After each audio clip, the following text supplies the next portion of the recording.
రూపాయి ఖర్చు లేకుండా మూర్తి స్టోర్ సిటీలో ప్లాట్ ను పొందండి. 1 plot free for every 10 plots sold. ఉచితంగా ప్లాట్ ను సొంతం చేసుకోండి. నితిన్ భరత్ అటు వెళ్ళిపోయారు. వాళ్ళు వెళ్ళిపోవడం కూడా చాలా రీజన్స్ ఉన్నాయి. వాళ్ళు వెళ్ళిపోయారు అండ్ అక్కడ జరిగింది ఏంటి వాళ్ళు వెళ్ళిపోవడానికి రీజన్ అసలుకి అంటే ఇంకా అది వాళ్ళకి బేసిక్ గా వాళ్ళు ఎంత ఎఫర్ట్ పెట్టారంటే జబర్దస్త్ని లేపడం కోసం అసలు డే అండ్ నైట్ స్ట్రగుల్ ఉండేది. నితిన్ అన్న భరత్ అన్న అసలు లిటరల్లీ వాళ్ళు ఎంత టాలెంటెడ్ అంటే 12 టీముల్ని కూర్చోబెట్టి 12 టీములకి లైన్లు ఇచ్చేవారు వాళ్ళు. ఓకే, స్కిట్లకి కాన్సెప్ట్ లైన్స్ ఉంటాయి కదా సినాప్సిస్ మూవీస్ లో అయితే, సో మాకు లైన్స్ అంటాం, అది ఇచ్చేసేవారు. అంత ఉండేది. ఓకే, సో వాళ్ళ డెసిషన్స్ ఎప్పుడు కూడా వాళ్ళవే ఫైనల్ అయ్యేవి కొన్నాళ్ల వరకు. తర్వాత ఒక రోజు పటాస్ విషయంలో గొడవ అయింది. నితిన్ అన్న భరత్ అన్న మెయిన్ భరత్ అన్న కాన్సెప్ట్ ఏంటి, జబర్దస్త్ ఆర్టిస్టులు పటాస్లో కూడా చేస్తే అంటే ఒకే ఆర్టిస్ట్ 2 షోల్లోని కనబడితే రేటింగ్స్ డీవియేట్ అయిపోతాయి. ఇప్పుడు నీ కోసం ఈ షోనే ఎందుకు చూస్తారు, 2 షోలు ఎఫెక్ట్ అవుతాయి అనేది ఆయన పాయింట్. సో పటాస్ కోసం ఫ్రెష్ ఆర్టిస్టులు తెచ్చుకోండి, జబర్దస్త్ ఆర్టిస్టులు వాడద్దు అని నితిన్ అన్న భరత్ అన్న మెయిన్. మేనేజ్మెంట్ ఒప్పుకోలేదు.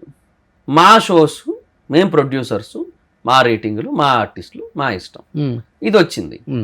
సో అది జరిగింది. ఇంకా వాళ్ళు అక్కడ కొంచెం హర్ట్ అయ్యి ఉన్నారు ఆల్రెడీ. ఓకే, ఆ తర్వాత ఒకరోజు మల్లెమాలలో ఒక ఇన్సిడెంట్ అయిందని నాకు కొంతమంది చెప్పారు, అసిస్టెంట్ డైరెక్టర్స్ చెప్పారు. ఇది ఎంతవరకు వాస్తవం నాకు తెలియదు, బట్ వాళ్ళందరూ 100% జరిగిందనే చెప్పారు. మరి అదేంటంటే ఒకరోజు నితిన్ అన్న భరత్ అన్న ఒక మీటింగ్ రూమ్ ఉంటుంది మల్లెమాలలోకి ఎంటర్ అయిన తర్వాత గ్రౌండ్ ఫ్లోర్లో లెఫ్ట్లో ఒక చిన్న మీటింగ్ రూమ్ ఉంటుంది. చాలా బాగుంటుంది, చాలా పీస్ఫుల్గా. ఒక బేసిక్ సీటింగ్, ఒక 8 సీటింగ్ ఉంటుంది. పక్కన మంచి చెట్లు అవి కనబడుతూ ప్లెజెంట్గా ఉంటుంది.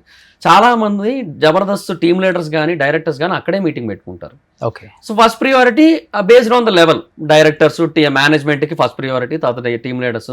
అప్పటికి ఖాళీగా ఉంటే మేము వెళ్ళి కూర్చొని మేము రాసుకునేటోళ్ళం, ప్రాక్టీస్ చేసుకునేటోళ్ళం. ఆ రూములో వాళ్ళు ఒక మీటింగ్ ఆల్రెడీ అరేంజ్ చేసుకున్న టైంలో విష్ణుప్రియ వచ్చి కూర్చున్నారు అక్కడ. యాంకర్ విష్ణుప్రియ గారు ఆవిడ వచ్చి కూర్చున్నారు అక్కడ. అండ్ ఎవరో అక్కడ కూర్చోమన్నారంట ఆవిడ్ని. కూర్చోమంటే వీళ్ళు వెళ్ళారు, ఇక్కడ మీటింగ్ అవుతుందండి, మీరు బయట వెళ్ళి ఆ క్యాబిన్లో కానీ లేదంటే బయట హాల్లో అంటే ఓపెన్ స్పేస్లో కానీ కూర్చోండి అని చెప్పారు. చెప్తే లేదు నన్ను ఇక్కడ కూర్చోమన్నారు, నేను ఇక్కడే కూర్చుంటాను, కావాలంటే మీరే బయటికి వెళ్ళిపోండి. ఓకే, అది ఆ టోన్ తెలుసు కదా బేసిక్గానే ఎలా వస్తుందో ఆ టైంకి, ఆ లెవెల్లో వచ్చింది. ఎవరికైనా కాలేదు కదా. ఒక ఆమె కూడా ఏదో షోలు చేసుకుంటుంది, ఆమెకు ఒక పేరు ఉంది కదా. అవునవును, ఆ అమ్మాయిని వచ్చి బయటికి వెళ్ళిపోంటే ఆమె కాలదా అంటే ఇంకో రూమ్ లో కూర్చోమన్నారు యాక్చువల్లీ. సో అట్లా జరిగింది. బట్ ఆవిడ ఏంటంటే ఆవిడ కొంచెం హార్ష్గా చెప్పారు. సో అది చెప్పేసరికి ఇంకా వీళ్ళకి ఏంటంటే అటు మేనేజ్మెంట్ ఇలాగే జరుగుతుంది కదా మన విషయంలో, so this is not our place అని వాళ్ళకి అప్పుడు అనిపించిందంట. ఓకే, సో వాళ్ళు అప్పుడు ఇంకా బయటికి వెళ్దామని వాళ్ళు ఫీల్ అయ్యారని వాళ్ళు డిసైడ్ అయ్యారు అప్పుడు అని చెప్పి తెలిసింది నాకు. సో ఇట్లా ఇంత పెద్ద మల్లెమాల ఆఫీస్ లో ఒక చిన్న రూమ్ లో ఆ విష్ణుప్రియ కూర్చున్న దానికి వచ్చింది ఇదంతా అని చెప్పారు. మరి అంటే it's not about Vishnupriya, it's not about మీరు చెప్పే కథల కన్నా ఆర్పి చెప్పే కథ చాలా బాగుంటది కదా, ఉన్నట్టు పూస కూర్చున్నట్టు చెప్తాడు పాపం. అంటే రెస్పెక్ట్ అనే పాయింట్ అది.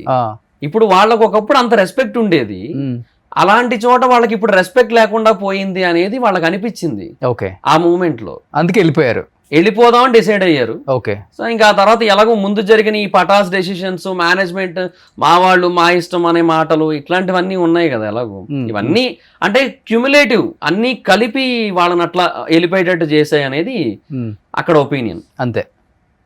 సో తర్వాత ఇంకా శ్రీపాద టేక్ ఓవర్ ఆయన వచ్చారు. సో అప్పుడు ఏంటంటే కొంచెం మొత్తం మారిపోయింది, అప్పుడు ఉన్నట్టు లేదు అలా అనమాట. అంటే శ్రీపాద ఇటు మణికంఠ అన్నట్టు.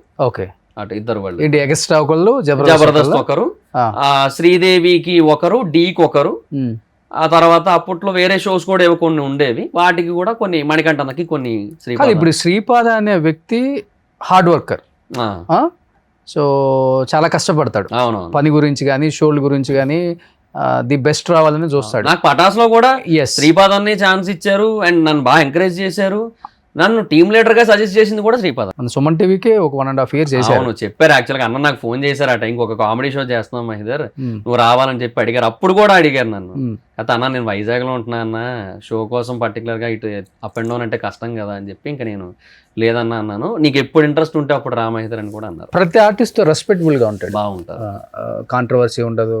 అవును, కొంచెం తగ్గించి మాట్లాడదామే, ఉన్నట్లుగానే మాట్లాడతాడు వాళ్ళ గురించి. హార్డ్ వర్క్ అంటే హార్డ్ వర్క్ అని చెప్తాడు, లేకపోతే నాకు తెలియదు అని చెప్తాడు. నాకు నచ్చుతాడు యాజ్ ఏ పర్సన్ గా. ఇంకో తర్వాత ఆ శేషుతో గొడవ అయిన తర్వాత అదే బాబుని తీసేసాను. ఈ కుల పిచ్చి వచ్చింది. అదే that's what I felt. But తర్వాత మళ్ళీ నేను బాబు బాగానే ఉన్నాం. ఇప్పుడు మా టీంలో తీసిన తర్వాత కూడా మేము మళ్ళీ సినిమాలకు వెళ్ళాం. రీసెంట్ గా కూడా ఏదో సినిమాకి వెళ్ళాం మేము. మళ్ళీ అప్పుడప్పుడు ఫోన్ చేసుకుంటాం. మాకు ఆ ప్రాబ్లం ఏం లేదు, ఎందుకంటే మా మధ్య అది లేదు. బట్ ఆ డిఫరెన్సెస్ కానీ అవి ఏమి ఉండవు మాకు. బట్ ఏమంటే ఆ మూమెంట్ లో శేషు అట్లా చేయడానికి ఇదే రీజన్ అని నాకైతే ఖచ్చితంగా అనిపించింది. ఏం చేస్తున్నాడు ఇప్పుడు ఆ అబ్బాయి? ఎవరు? ఇప్పుడు నువ్వు చెప్పే శేషు అనే అబ్బాయి అక్కడే ఉన్నారు ఇంకా. డైరెక్టర్ అయ్యాడా?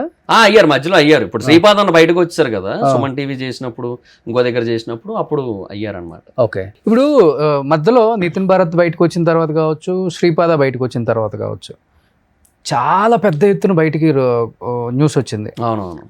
డీలో కానీ జబర్దస్త్లో కానీ అమ్మాయిలు అనే వాళ్ళకి ఛాన్స్ ఇవ్వాలంటే కమిట్మెంట్లు ఇవ్వాలి అనేది కొంతవరకు నిజమే అని చెప్పేసి కొంతమంది బయటకు వచ్చి మాట్లాడటం కూడా నేను విన్నాను. ఈవెన్ డీలో కూడా డైరెక్టర్ ఒక అమ్మాయిని కమిట్మెంట్ అడిగాడు. అది చాలా పెద్ద ఎత్తున గొడవల వరకు వెళ్ళింది. మళ్ళీ అదే అమ్మాయి వేరే ఆర్టిస్ట్తో కూడా ఇప్పుడు లవ్లో ఉంది, పెళ్లి చేసుకోబోతున్నారు. ఇలానే జబర్దస్త్లో కూడా జరిగింది. ఈ పత్యాపారాలు నడిచాయి అనేది 200% నిజం అని బయటకు వచ్చి చెప్పడానికి వచ్చిన వాళ్ళు కూడా ఉన్నప్పుడు కూడా మేము వద్దనుకున్నాం. సో ఎందుకు ఒక షోలో ఇలాంటివన్నీ కామన్గా ఉంటాయి, మనం బయటకు వచ్చి వాళ్ళ గురించి చెడుగా చెప్పించడం అని చెప్పేసి నేను ఆ టైంలో చాలా సైలెంట్గా ఉన్నా. ఇది నిజంగా జరిగిందా మహిదర్? నువ్వు ఉన్నప్పుడు నీ కళ్ళతో? నేను పర్సనల్ గా అంటే నేను ఎప్పుడూ నోటీస్ చేయలేదు, ఎందుకంటే డీకి విన్నావా? విన్నాను, వినడం అయితే విన్నాను. నా వరకు కూడా కొన్ని రూమర్స్ వచ్చాయి, సో దిస్ అండ్ దట్ అని చెప్పి. సో అలా, బట్ ఏమో I'm not sure exactly, but ఏమో జరుగుండొచ్చు ఏమో అనే ఫీల్ కూడా ఉంటది ఒక్కోసారి, జరగకపోయి ఉండొచ్చు కూడా అనే ఒక థాట్ ఉంటది. ఓకే. బట్ విన్నాను, నేను కూడా అయితే విన్నాను, బట్ ఐఎమ్ నాట్ షూర్. అదే లొకేషన్స్ లో ఉన్నప్పుడే విన్నాను కూడా. అక్కడే నేను షూటింగ్ జబర్దస్త్ లో ఉన్నప్పుడే, జబర్దస్త్ లో ఉన్నాను ఇంకా అప్పటికి, నేను అప్పటికే విన్నాను. సఫర్ అయిన అమ్మాయిలు ఉన్నారు ఎవరన్నా పాపం? అదే తెలీదు. అదే అంటే నాకు ఇప్పుడు దాన్ని సఫరింగ్ అని ఫీల్ కాని వాళ్ళు కూడా ఉండొచ్చు, ఎందుకంటే నేను అవకాశం మేబీ నేను రీసెంట్ గా ఎవరిదో ఒక అమ్మాయి ఇంటర్వ్యూ చూశాను. నేను అమ్మాయి ఏదో చెప్తా ఉంటది, ఒక అమ్మాయి తన బాయ్ ఫ్రెండ్ తో ఉంటది, అన్ని ఇచ్చుకుంటది, కానీ లాస్ట్ కి ఏముండదు, వాడు వదిలేస్తాడు, ఏముండదు. అదే ఇండస్ట్రీలో తాను ఇచ్చుకుంటే ఒక అవకాశం వస్తుంది, షీ ఈస్ గెయినింగ్ సంథింగ్ అని చెప్పి మాట్లాడింది. ఓకే, ఎవరో ఒక అమ్మాయి ర్యాండమ్ ఇంటర్వ్యూ ఎక్కడో చూశాను. సో అంటే అలా ఆలోచించిన వాళ్ళు కూడా ఉండొచ్చు, మైట్ బి.